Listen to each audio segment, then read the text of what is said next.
Can I just do it with just a chair right there? Just get the closest distance. I know it seems so ridiculous. I don't think it's taking the average. It does not. Another problem. The reason they're so sexy is because it's just like naked foot, like Cinderella, but there's no platform. So if your phone is hitting wood, it is. It's actually really cool. And I did it before. Suit against Blake Lively, Ryan Reynolds, and Leslie Sloan, later amended in February 2024, there has been a lingering mystery surrounding a text exchange between Alex Sachs and Jamie Heath.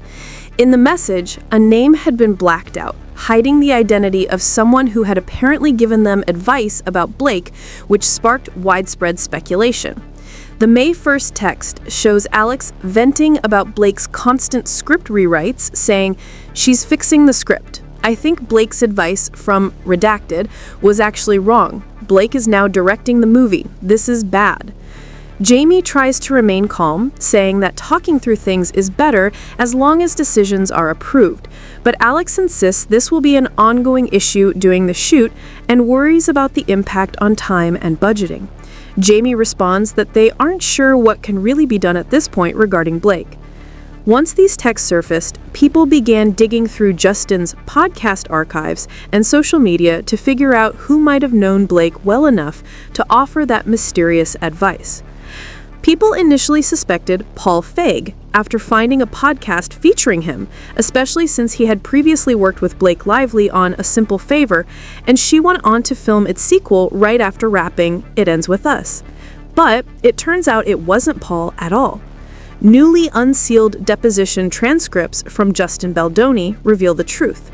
While Justin wasn't perfect in how he handled the situation, something even his own testimony reflects, it's clear he was working under enormous pressure, surrounded by many strong personalities who viewed him and his relatively new studio as an easy target, especially given the value of the It Ends With Us IP he had acquired early on before the book exploded in popularity. According to the transcripts, Blake and her circle saw an opportunity, and the person they allegedly used to influence and manipulate Baldoni was Shawn Levy. Justin testified that when he purchased the IP, the original plan was always for him to direct, though at one point they briefly considered hiring a female director due to industry trends. Ultimately, because it was his company, his investment, and his creative vision, he chose to direct the film himself. But others involved clearly felt he wasn't the right person to control the project and believed they were more qualified. Before the Shawn Levy phone call even happened, one of the early figures to step into the situation was Alex Sachs. Justin had known Alex for some time and approached her about joining the production, but Alex came with baggage. She had been part of a company called June Pictures, whose co-founder Andrew Duncan was accused in 2017 of sexually harassing more than a dozen people. Sources claimed Alex had known about his behavior for over a year before he left. And although Duncan denied the allegations as opportunistic attacks, Alex later said the scandal had tarnished the company and forced her to take full control to protect their films. She bought out Duncan's shares, but June Pictures ultimately collapsed, leaving many to believe she had helped cover up rampant misconduct. Despite that history, she got a second chance with Justin, one she arguably didn't deserve, and brought Blake into the mix, which connected their project to Sony and set off a chain reaction none of them anticipated.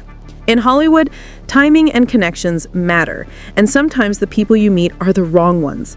When you own valuable IP, you become a target. Alex saw an opportunity to attach her name to a major film after a career of smaller indie projects, and with Blake's star power and Sony's involvement, the project escalated far beyond its original scope, attracting people driven by money and influence, at least in my opinion. Early in production, Justin had conversations with Blake that she found offensive. He asked her trainer about her weight while preparing for a lift scene, and in another conversation, during a discussion about her pregnancy and the circumcision of her unborn son, he casually mentioned that he himself was circumcised. When asked in his deposition whether she had asked him directly, he said no, implying it came up naturally during a sensitive parenting discussion, not as an inappropriate overshare. Justin was inexperienced and clearly taken advantage of, but the involvement of Shawn Levy takes this in another direction. During depositions, much attention was given to a series of recorded calls, recordings Justin and Jamie made privately because they were paranoid about what was happening and wanted documentation. One of those calls captured a call with Shawn Levy. When asked who Levy was, Justin explained he was a director and a very close friend of Blake Lively and Ryan Reynolds. Justin recalled that the call immediately felt like Shawn was trying to adjust or course correct him, making him uncomfortable, as though Shawn wasn't calling casually but had been asked to steer him in a certain direction, though Justin didn't know exactly what they wanted him to be corrected on. Justin explained that Shawn Levy wasn't calling about general tensions on It Ends With Us. He was calling specifically to give Justin advice on how to handle working with Blake Lively. The call took place around April 2023, and Justin recorded it from his office in New Jersey without telling Shawn. This wasn't the only recording. They also recorded calls with Angie Janetti, Shawn Levy, WME, and Danny Greenberg, because Justin and Jamie felt things on set kept escalating, minor issues getting blown up, Ryan Reynolds allegedly yelling in Justin's face, and a growing sense of paranoia. After the April call with Shawn, things shifted quickly. By May 1st, Alex texted Jamie saying, "I think what Redacted told us was wrong. She's going to be directing the film. This is bad." They were following Shawn's advice almost immediately, and that advice essentially encouraged them to concede power to Blake, giving her more say, more creative control, and ultimately opening the door for constant script rewrites and Ryan stepping in on the script side. The problem is that Shawn's involvement was wildly inappropriate. He had no role in the film, no authority, and no professional standing within the project. A movie set has a strict hierarchy, and the director is supposed to have the sole authority over creative decisions and cast management. For an outside director, especially one close to Blake and Ryan, to step in and advise Justin on how to handle Blake was an unethical overreach. It undermined Justin's authority, damaged his credibility with the cast, producers, and crew, and fractured the trust essential in a director-actor relationship. From Justin's perspective, it felt obvious that Blake and Ryan had asked Shawn to make the call, reflecting their belief that Justin wasn't skilled enough to manage the project. And since Shawn's advice aligned perfectly with what Blake pushed for after the rooftop scene was rejected, the timing made the interference even more suspicious. Shawn's call essentially sent Justin a message, "We don't think you're capable of directing this film." And the advice that followed opened the door for Blake to take control of the film. This wasn't just unprofessional, it was a blatant violation of industry norms, where communication about a production is supposed to move through official channels. Instead, Shawn directly interfered in a project he had no involvement in, and Blake and Ryan appeared to have enlisted him to do so. Under the guise of director-to-director advice, Shawn encouraged Justin to give Blake more say, let her rewrite the script, collaborate more, and essentially hand her creative power. Justin followed that advice, compromising his authority and unintentionally dismantling his own leadership on set. From there, Blake steadily gained control, rewriting the script, challenging his decisions, and undermining his confidence until he felt everything he said was wrong. The creative vision shifted, the hierarchy collapsed early, and Justin found himself walking on eggshells, never sure what minor comment might provoke another offense. It kept him off balance, surrounded by people who seemed to be weaponizing trivial moments against him. During Justin's deposition, this dynamic showed up again, when Goddessly kept challenging him, almost gaslighting him about his own experience, asking if he truly believed Blake fabricated harassment claims to seize control of the film.